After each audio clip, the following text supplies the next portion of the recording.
Um, and yeah, so, preparing for this, I was thinking whether or not I would just essentially read out what might just turn out to be a kind of extended footnote in my overall project. But I was worrying that it would be kind of decontextualized and that I should maybe take the time to situate it within the broader scope of what might ostensibly be my project, my dissertation.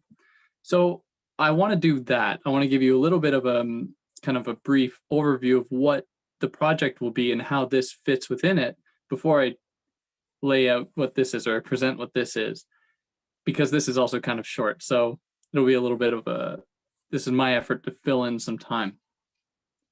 So roughly, I'm looking at conspiracy theories, which is they're pretty topical, especially now. Well, that's what topical means, but they're pretty relevant now. But at the beginning of my dissertation, look rather historically at the many manifestations or the many times that conspiracy theories have motivated some kind of political, social, or cultural change, taking as a kind of like a case study the examples from ancient Greece with Plato, moving from there to ancient Rome with Sallust, from there to cases of like the Black Death and the witch trials, from there into revolutionary America. And the goal of that is to demonstrate that conspiracy theories, for the most part, I can't speak on behalf of all these examples or of all the examples, were ways by which to galvanize and to strengthen a kind of cohesive group identity in the form of social institutions. Now, they assumed very many different forms in all of these different cases. For example, in the case of Rome, Sallust was writing pretty vehemently against a fellow named Catiline, who he believed was an arbiter for licentiousness, an arbiter for frivolity, essentially posing a challenge to the sacred social order. So he mobilized a conspiracy theory to discredit Catiline in order to strengthen, at least ostensibly strengthen, the social order.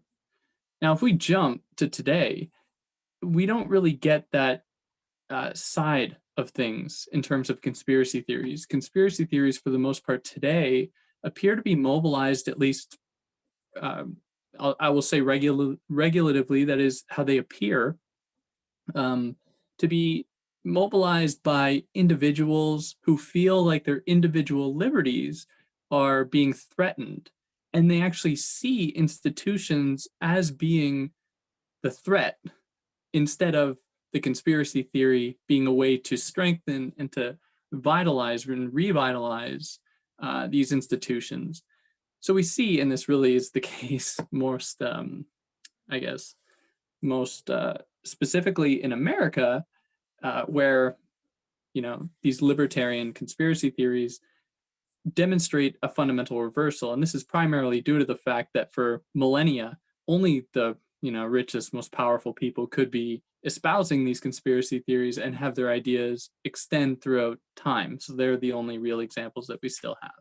But in any case, they do signal that conspiracy theories historically have not been a marginal thing. They haven't existed on the margins. In fact, they've often been used to galvanize a kind of institutional mindset, to maintain the social order and to discredit and disavow potential threats to that order.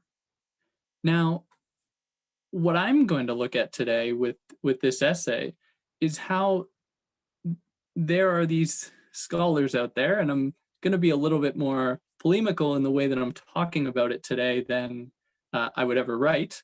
But they kind of forget that conspiracy theories aren't fringe ideas, at least for the most part.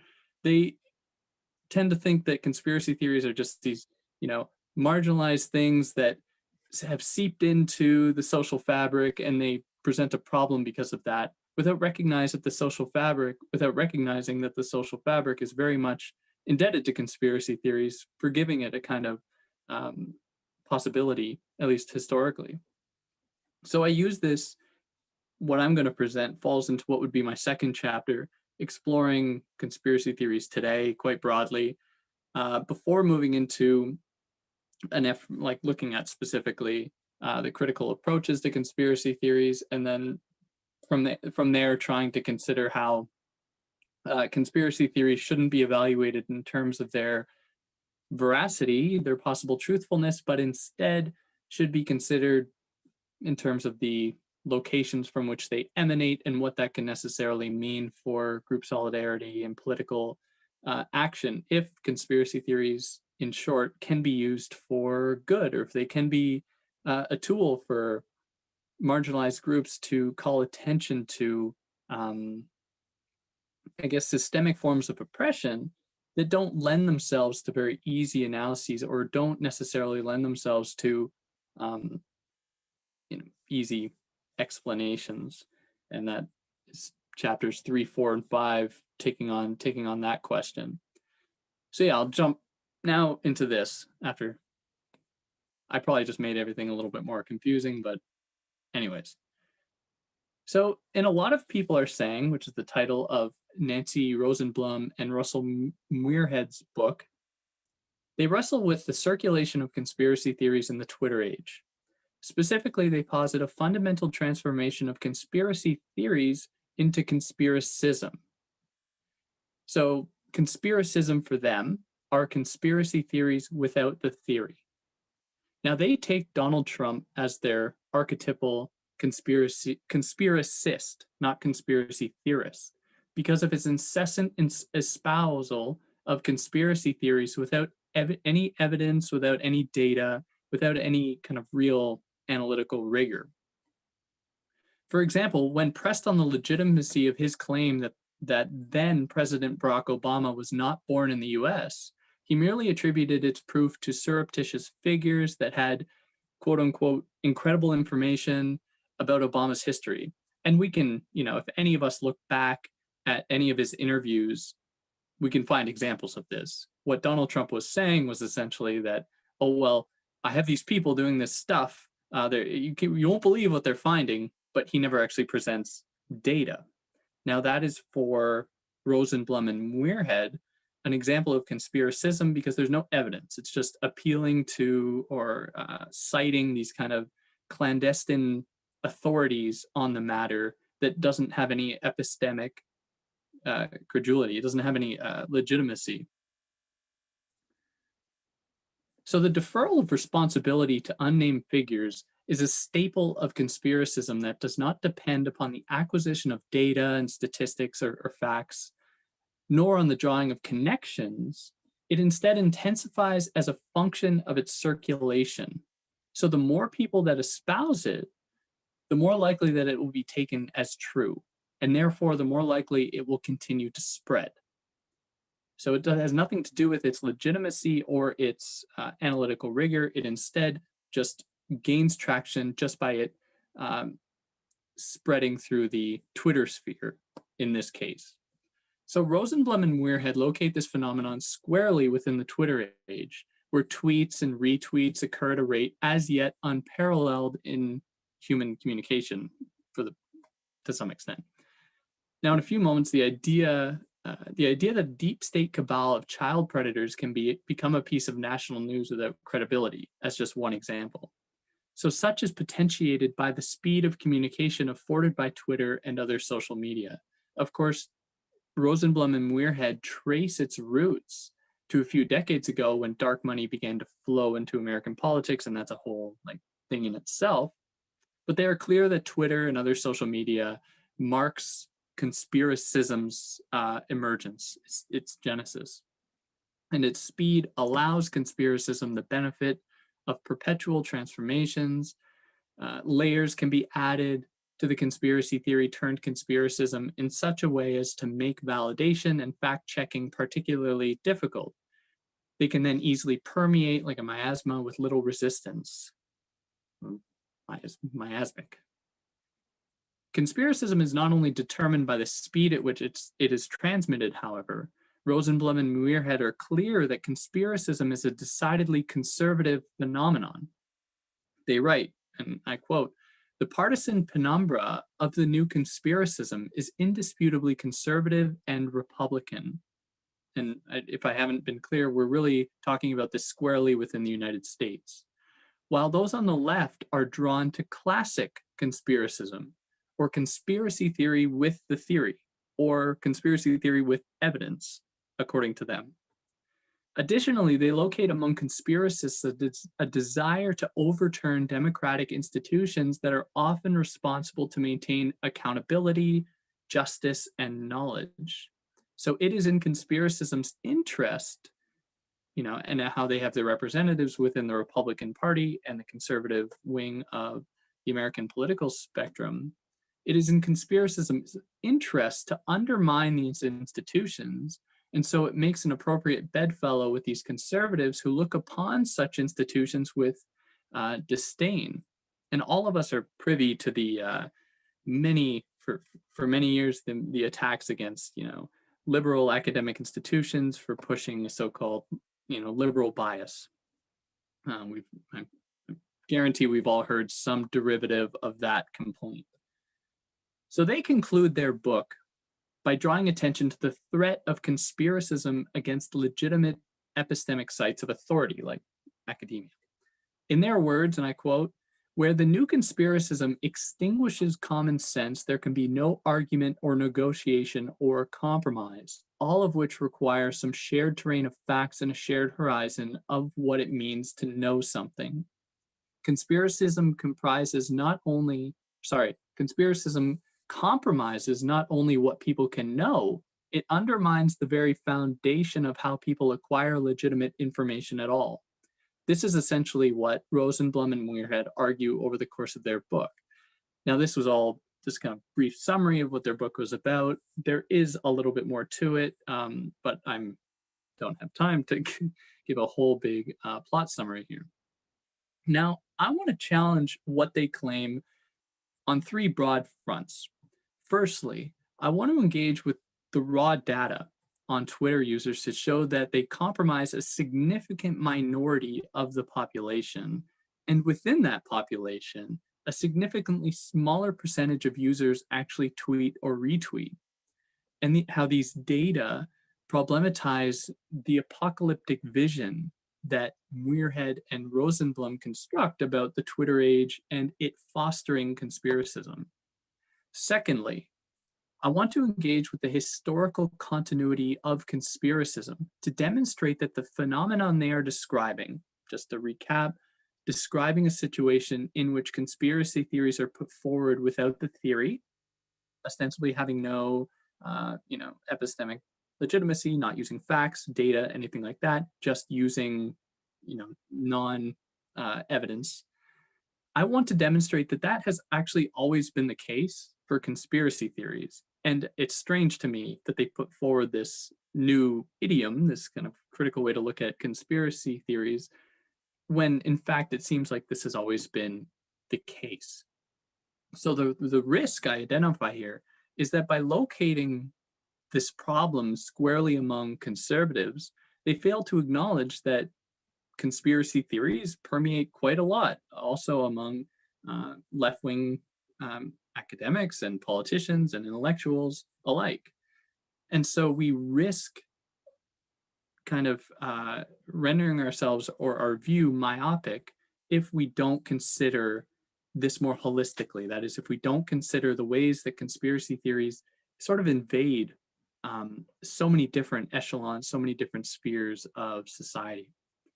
And finally, if we, for the sake of argument, accept their characterization of conspiracism, if we say, fine, there's been this fundamental transformation of conspiracy theories into conspiracism, we've lost the theory, we've lost proper argumentation, proper use of evidence, we are still confronted, in my opinion, with another problem.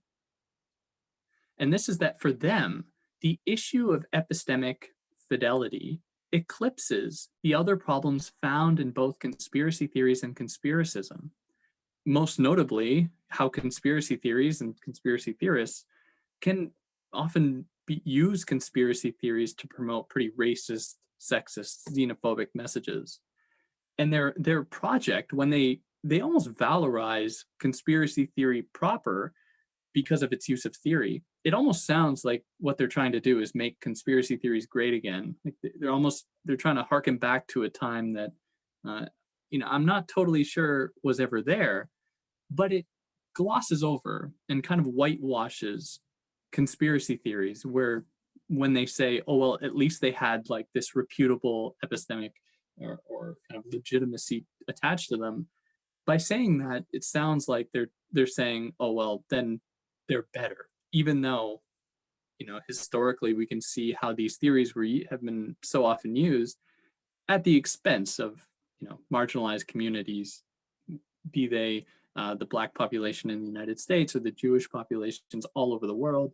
These conspiracy theories are a very harmful thing. Okay, so number one, I ask, is conspiracism a threat? At least looking at it in terms of Twitter. So according to a Pew Research Group study, only 22% of adult Americans use Twitter. And of this population, 10% are responsible for more than 80% of the tweets. So 90% of the people, 90% of the 22%, which is already pretty small, barely tweet at all. So additionally, they found in this study that Twitter users are younger, more educated, and more likely to be Democrats than the general public. So that means that fewer than 5% of the most active Twitter users could possibly be conspiracists, because only 5% are most likely Republicans. Therefore, because they say that it is a Republican phenomenon or conservative phenomenon, then therefore 5% or less actually fall into that camp. Now, this is not to say that a minority of the population cannot have devastating effects on the social body as a whole. Like that would be very misguided to say. Instead, I wish to draw our attention to another seminal study in the field of conspiracy theory research by Uzinski and Parent, who found that upwards of 50% of the American public believe in at least one conspiracy theory. Now, this is in terms of the so-called classic conspiracy theory that uses theory, that has, for Rosenblum and Muirhead, some kind of legitimacy to it. So these are the classic conspiracy theorists. And the prevalence of conspiracy theories has remained, according to the study, somewhat stagnant over the past 100 years. Just as a kind of an aside, that might seem a little strange to say that conspiracy theories have remained, at least their distribution, the likelihood that people believe them have remained somewhat stagnant over the past 100 years, because we think of the internet facilitating their distribution. It might seem totally erroneous to posit that, but apparently, according to their study at least, that doesn't seem to be the case. They seem to have been rather stagnant, with them finding only spikes in conspiracy theory belief among the public sometime in the 60s, I believe, and sometime just at the height of industrialization around the turn of the 20th century. But that's kind of an aside. So Uzinski and Parent found that the propensity for conspiracy theory belief was consistent across the political spectrum as well. And they extend this, the same applies to gender. It doesn't follow, though, with economic status. I think that was one of the markers that demonstrated some likelihood in less belief in conspiracy theories, the higher your economic status, which of course dovetails with likelihood of having access to better education, perhaps. Who knows? It might mean a whole slew of other things. So conspiracy theories, as they have historically manifested, not as the new conspiracism, appears a much more concerning phenomenon given the statistics than this new conspiracism, which we've identified seems to be, seem to permeate only among a minority of the population, not 50%, as Uzinski and Parent identify. So the next point that I kind of want to draw upon, that I mentioned earlier, is their kind of strange split between conspiracy theories and conspiracism. So recall that conspiracism is conspiracy theory without the theory. It is simply propagated by word of mouth and accepted as true, not by the strength of the argument or the facts presented, but simply by its circulation, such as apparently facilitated by social media. However, I ask of you, the listeners, when you think of a conspiracy theorist, do you, in the classic sense, like the person for the last, 20, 30 years, 40 years, if we've been thinking about conspiracy theories at all and conspiracy theorists way before the Twitter age, way before conspiracism, when you would think of a conspiracy theorist, would you be thinking of someone perhaps in like a basement, like Oliver Stone style with Kevin Costner and with a cork board and like with pins and little pieces of yarn connected to one another, with drawing connections between different figures and families and all that, or like in True Detective when the Rust Cole presents his crazy cork board with that. Do we think of someone doing that kind of rigorous theory and analytic demonstration of a conspiracy? Or do we think of that one weird uncle who just seems to have this reservoir of unsubstantiated facts that they just pull from God knows where to just say whatever they want? And I tend to think it's probably the latter. But that person is not using these theoretical arguments to demonstrate their point. They're just dropping facts. And at least this is stubbornly anecdotal on my part, but that has only been my experience, just being inundated with unsubstantiated ideas that seem to have no attachment to reality and seem to, in many ways, be directed against institutions. So if you're more familiar with that uncle example, then great, we're on the same page. If not, I'd love to hear you expound upon that more when we get the chance to discuss or in the Q&A. So conspiracy theorists have historically, in my opinion, been more passive recipients to deceptive information than active participants within this thing called theory, like doing conspiracy theory. They just seem to be people who, like sponges, taking in this information that they may have heard from someone or read somewhere or today, saw on the internet, that they internalize, they take it in, and then they just regurgitate it later. So the silent majorities are really what keep the wheels of conspiracy theories moving, not because they were actively engaging in the rigorous detective work that Rosenblum and Muirhead imply of the conspiracy theorist proper, the person that connects the dots and compiles evidence, they say, but because they once heard something that seduced them by its fantastical appeal. So as much as adduced by the startling numbers already presented about the ubiquity of belief in conspiracy theories, that is 50% of people believe in at least one, or at least know someone who does, where the vast majority of these people have never drawn their own connections or participated in the theory of conspiracy theory. But that doesn't mean, or that means then that we must have had conspiracism this whole time to some extent. And it is my contention that we don't need this term called conspiracism. We can just stick with the fact that we have conspiracy theories. However, okay, if we accept that the new conspiracism marks a qualitative shift or transformation of the conspiracy theory, that is, we accept what Rosenblum and Muirhead are saying, let us take their example, their archetypal example, that is Donald Trump, as our case study here, and his use of the birther conspiracy theory. And if someone happens to not be familiar with that, that is the conspiracy theory perpetuated most notably by Donald Trump, that Barack Obama was not born in the United States, that he was born, God knows, somewhere else, and that would then make him an unworthy contender for the presidency. And this is a conspiracy theory that he was very much pushing for many years, just up until he ran for, as he was running for the 2016 presidency, I believe. But around that point is when he renounced it. But for many years before then, he believed that Barack Obama was not born in the United States. So Rosenblum and Muirhead's use of Donald Trump's birther conspiracy theory as an example of conspiracism fails to acknowledge that Trump did not simply credit anonymous people for putting forward this idea. For example, on May 29th, 2012, in an interview with CNN's Wolf Blitzer, he argued that, and I quote, Obama's mother was not in the hospital at the time of Obama's birth.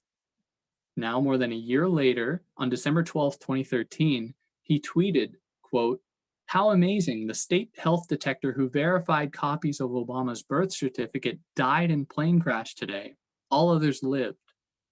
And finally, another passage or another piece of evidence.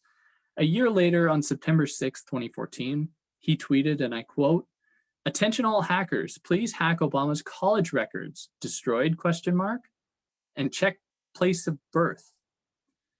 These examples deduce or demonstrate Trump's proximity to the conspiracy theory proper, not to conspiracism as Rosenblum and Muirhead suggest. That is, he's using evidence, at least, or trying to compile this evidence or connecting these dots that give him this, I guess, this kind of legitimacy that Muirhead and Rosenblum fail to acknowledge. And there's a risk to that because they completely disavow how these structures that use supposedly legitimate forms of inquiry can be themselves extremely problematic. And just because they use these proper forms doesn't mean that they're somehow impervious to these kind of violent beliefs.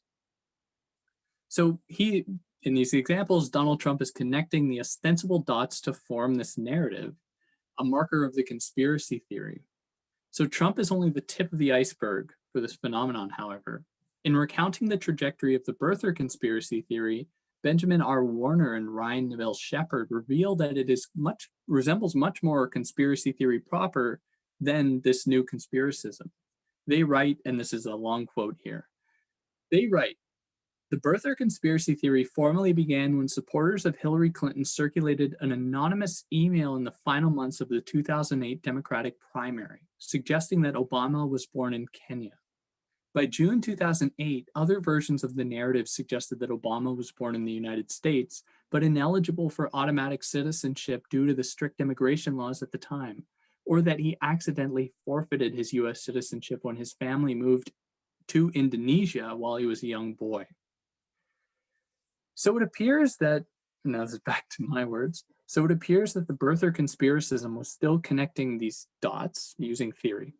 However, if we ignore the evidence I just presented, as Rosenblum and Muirhead do, they don't cite these examples in their book, conspiracism of birtherism mimics the traditional connect the dots attribute of conspiracy theory proper in another significant way. And that is that for the American political racism machine, Obama's blackness, in this case that Donald Trump is drawing attention to when he's saying that Obama was not born in the United States, Obama's blackness is essentially a dot that is connected to the believed anti-American principles of his economic and social policies, which can then be connected to his foreignness, which is then connected to his, Marxist agenda, which is then connected to, so on and so forth. So Muirhead and Rosenblum's suggestion that conspiracism is conspiracy theory without theory is essentially contingent upon a selective recognition of what counts as evidence within theory or of a theory. When Donald Trump claims that Obama is not American, he is not drawing upon an abstract, disconnected, perhaps transcendent explanation that was born of an ephemeral Twitter sphere. He is doing exactly what conspiracy theorists have been doing in America since its inception, that is drawing attention to otherness as being a marker of anti-Americanness. Without acknowledging these markers of race and foreignness that are endemic to the American imagination and that Donald Trump certainly embodies to an extreme degree, Muirhead and Rosenblum participate in a fundamental erasure of the machinations of the American political system, one that, when working perfectly, that is, they're using the right epistemic authority, the right approaches, they're using this Socratic method, whatever you want to call it, is predisposed to racist attacks against people of color in this case. And this, of course, extends to many other people. We're not even bringing up the problem of like the treatment of non-normative forms of knowledge production that are just outright disavowed, and that for some people they are. Anyways, I won't get into that.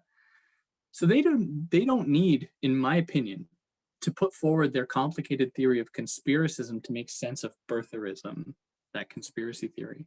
The beliefs that made it possible are and have for centuries been endemic to American political life and the conspiracy theories within it. When approaching the phenomenon of conspiracy theories today, it is, I believe, best to consider them as an expression of conspiracy theories as they have historically manifested rather than as something new.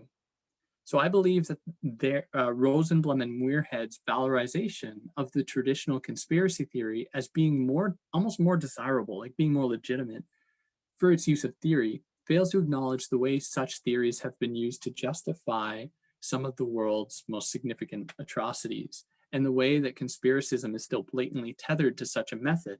So one such example is that when George Bush was essentially riding on the conspiracy theory that Iran had these weapons of mass destruction, it resulted in the deaths of innumerable Iraqi and Afghanistan people, civilians losing their lives, which to me seems to be a lot more devastating than Donald Trump tweeting about liberal bias in academia. But I'm not hierarchizing these things, or maybe I am, but it's hard for me to really acknowledge this as being something that demands this kind of attention, especially when it seems to be resting on such intractable ground. It seems to be kind of flimsy. So their project speaks to essentially, it reads like an effort to revitalize these legitimate sites of authority for their implicit attachment to so-called legitimate theoretical inquiry, and in doing so, directly target the most conservative efforts to discredit, like in this case, academia. So while important, given much of the rhetoric surrounding cutting funding to, like, for example, that the kind of rhetoric we're hearing coming out of the United States and in Canada too, cutting funding to certain departments that have anything to do with like critical race theory or gender studies or any of these departments that are often targeted in the U.S. right now. What Rosenblum and Muirhead are doing are inadvertently participating in the same epistemic appreciation of one form of theoretical speculation over others, this kind of theory that they're lionizing. And they fundamentally reveal their complicity in the broader system of exclusion that has repeatedly disavowed so-called non-legitimate modes of knowledge production in the US and elsewhere. So that's pretty much it. That's it. I don't want to keep rambling on here. But yeah, thank you for listening.